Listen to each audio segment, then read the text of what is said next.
As Old as Time, Part 2. A Castle Haunted. As soon as Belle closed the door behind her, a complete and heavy hush fell over everything. She leaned back against the firm wood and closed her eyes. Maybe she would push a chair up against the door, but somehow she didn't think the beast would come back that night. It was unclear what she would be barricading against. She rubbed the palms of her hands over her face. She felt dry and drained. Remembering the prince's pretty basin and pitcher on the bureau, Belle went over and poured some water into her cupped hand and smoothed it over her face. "There's a towel over there if you like," the wardrobe said, helpfully from behind her. Belle didn't so much jump as shiver at the sudden voice. Also, she felt a little foolish. Hanging right there was a lovely soft face cloth. "Thank you. If you want some hot water, we can order it right up for you," the wardrobe added helpfully. "No, I'm all right, really. Thank you." The idea of a hot towel was, in fact, incredibly appealing. To get one at home, Belle usually had to time it just right with making dinner or breakfast. They only had 2 pots, and one had the meal in it. Her father's automatic watering system made it easy to get cold, clear, pure well water any given moment of the day. The heating it up was what took effort. Sometimes she put a pot on top of his forge as if it was going. But she couldn't deal with any more odd little inanimate objects right now. The wardrobe's presence was enough. Before she could even finish the thought, however, there was a tap at the door. "Come in," she found herself saying politely before she could stop herself. "Sorry to bother you, miss." A funny leather and metal thing whose original use she couldn't even begin to guess at came waddling in with several stout logs balanced carefully on its back. Lumiere came hopping behind. "I thought we would top you off, so we wouldn't disturb you tonight," the little candelabrum said. His companion carefully stacked the logs on the hearth, and then fiddled with some twigs and other kindling in the fireplace itself. Bowing gracefully and dramatically, Lumiere managed to light it with a single flick of his flame hand. In no time it was roaring, orange, and friendly. "Thank you, Lumiere," Belle said warmly. She could have lit the fire herself, of course, and she could certainly tend it herself, unlike the sort of princess who had probably stayed in this room long ago. It was the not disturbing her tonight bit that made her grateful. He gave her another bow, less inclined to chattiness than usual, and hopped out of the room. The other thing, perhaps once a footman, followed close behind. The fire crackled happily now, more highlighting the quiet than breaking it. Belle stretched and yawned and began to unlace the back of her bodice. "I have some lovely nightgowns if you like," the wardrobe said eagerly. No, not tonight, thank you," Belle said. "No offense." "No, of course not," the wardrobe said, a little too promptly. "It's been a strange, very long day," Belle said as patiently as she could. "I just want to sleep in my own clothes tonight." The wardrobe moved in ways Belle couldn't have described, softened somehow, rubbery around the edges.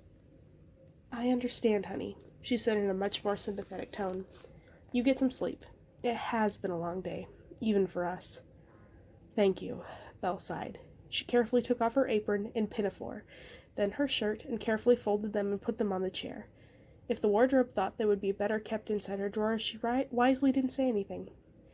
Clad in her slip and underthings, Belle pulled back the incredibly warm and soft duvet and slipped underneath.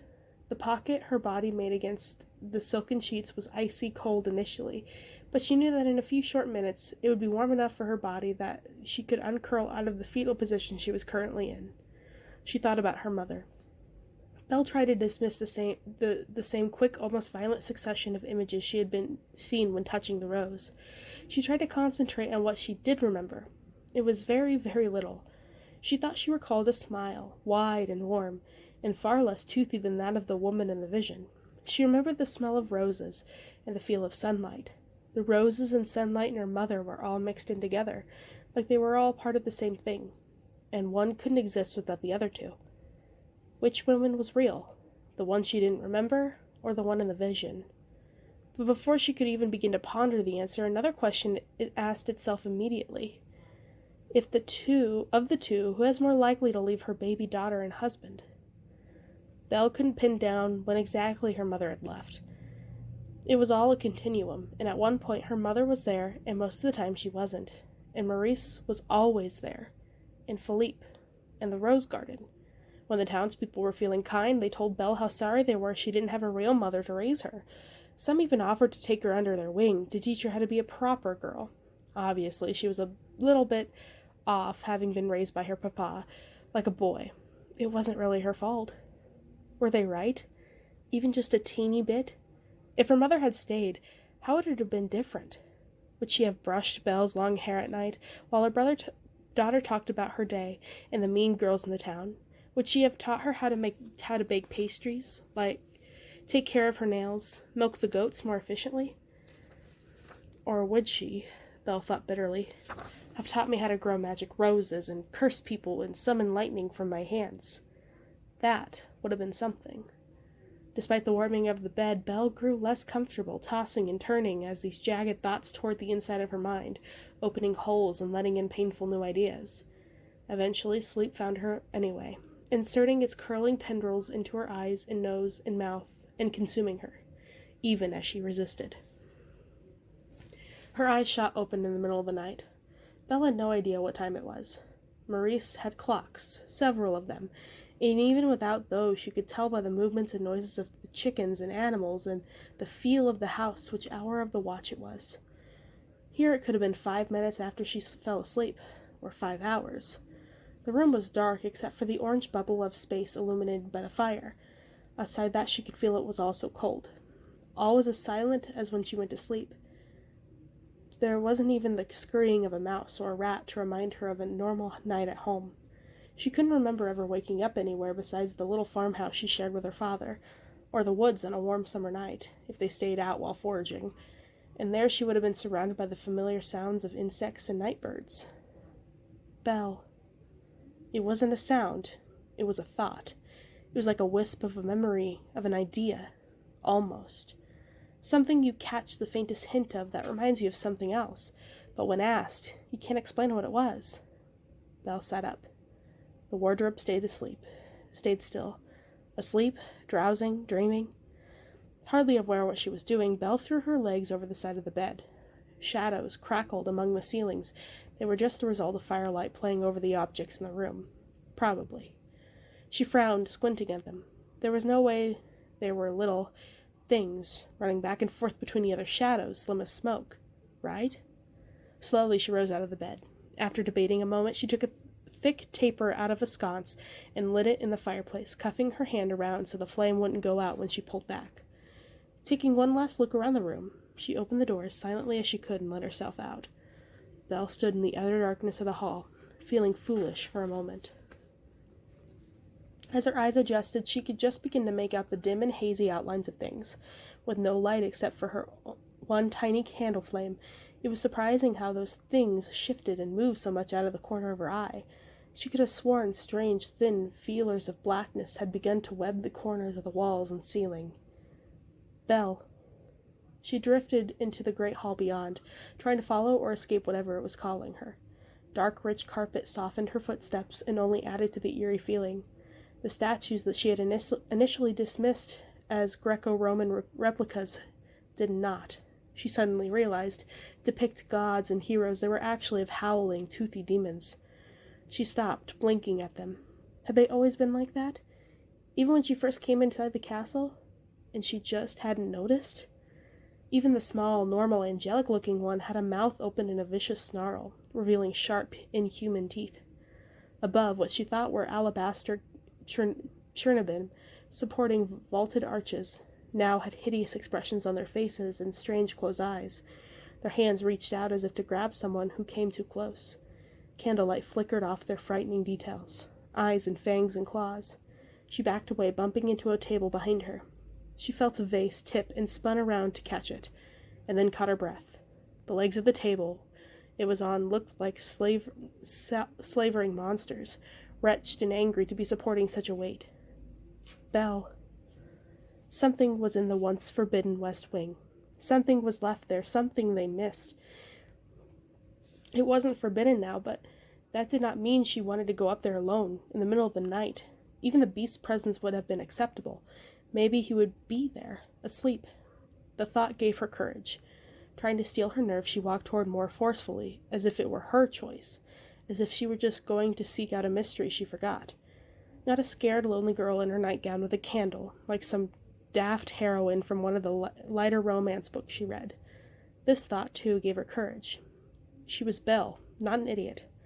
She started to march up the stairs, and then thought, wait, who else but an idiot would just be propelled forward by her overactive imagination? The castle was getting to her. Something about the shadows made it look like she was ascending into a gigantic cage, reminding her of the ivory webs on the outside walls. The stairs resembled nothing more than a ramp up into a trap like the ones for rats her father designed. Maybe she should go back to bed, or see if one of those little serving creatures was up. She turned around. There, in the middle of the steps, as if it had always been there, was a statue, made entirely out of ivy. Belle was too frightened to even scream.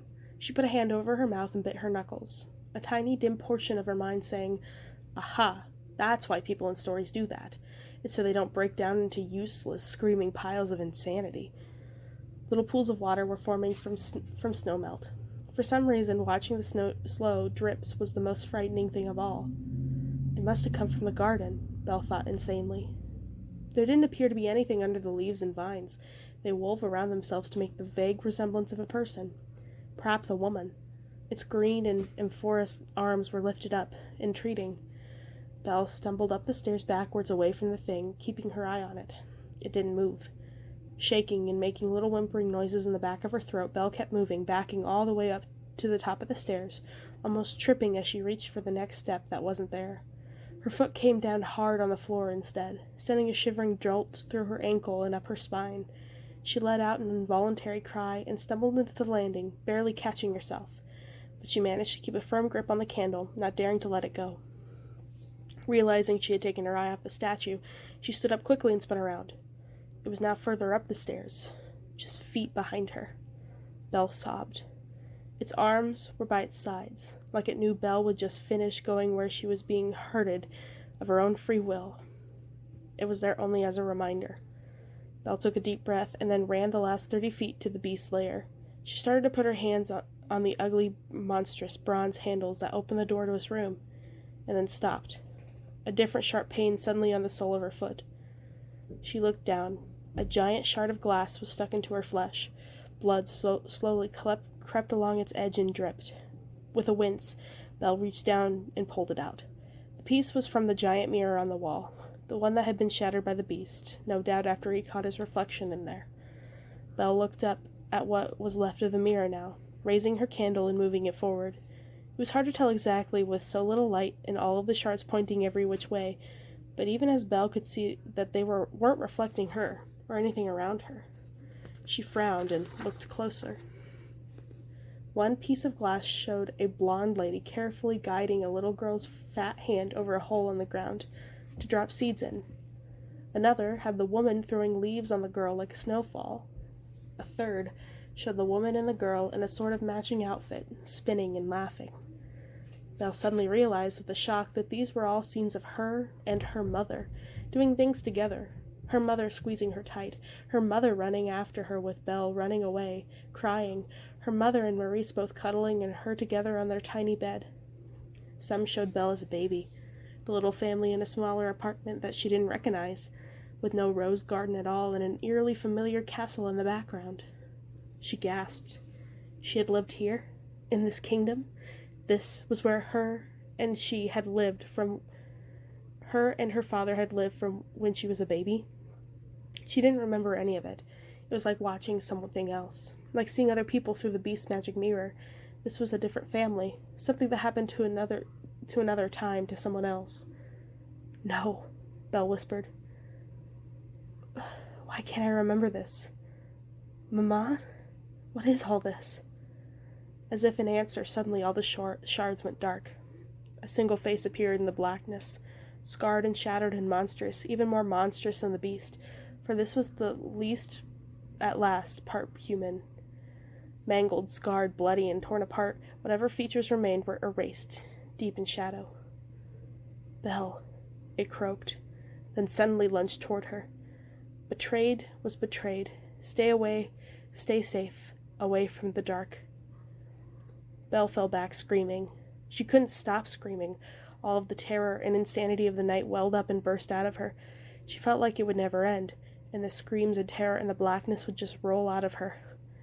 The large doors opened, and suddenly the beast was there. He gathered her up in his big, revoltingly furry arms, and she began to kick and scream harder. He held her carefully in its arm's length, so she wouldn't reach him, and loped away back to her own room. "No!" she shrieked. "I'm not going back in. The shadows, it's too dark." The thought of being shut up there with the blackness outside, the fire, and the talking wardrobe, and the shadows, and no easy escape was too much. The beast paused for a moment, then carried her to the study where she had tied him up earlier. Sleepy-looking objects peeked around the corners, fluffed up the fire, and generally watched curious as the beast set her down on a divan. "There, have a drink of this," Mrs. Potts said. She wore, Belle noticed distractingly, a knitted kettle cozy, the way the one might wear a dressing gown. The cup she offered was not chip, and the liquid in it was not tea. "No," Belle protested. "Ma chérie," Lumiere said gently. "Really, don't you think if we wanted to poison you, we would have done it earlier?" Through the thick muddle in her head, Belle could see the logic in this. She could also see how ridiculously she was behaving, a hysterical girl among the closest things she had to friends at the moment. She took the cup and drained it in one draught. "Easy, mon petit chou," the little candelabrum laughed. She didn't even cough or choke. The fiery warmth hit her stomach in an explosion of comfort. Calmness returned to her eventually. The tick-tock of Cogsworth's face helped slow her own heartbeats. Sleep came back to claim what had been denied. "Don't leave," she whispered before she finally succumbed, begging someone, maybe even the beast.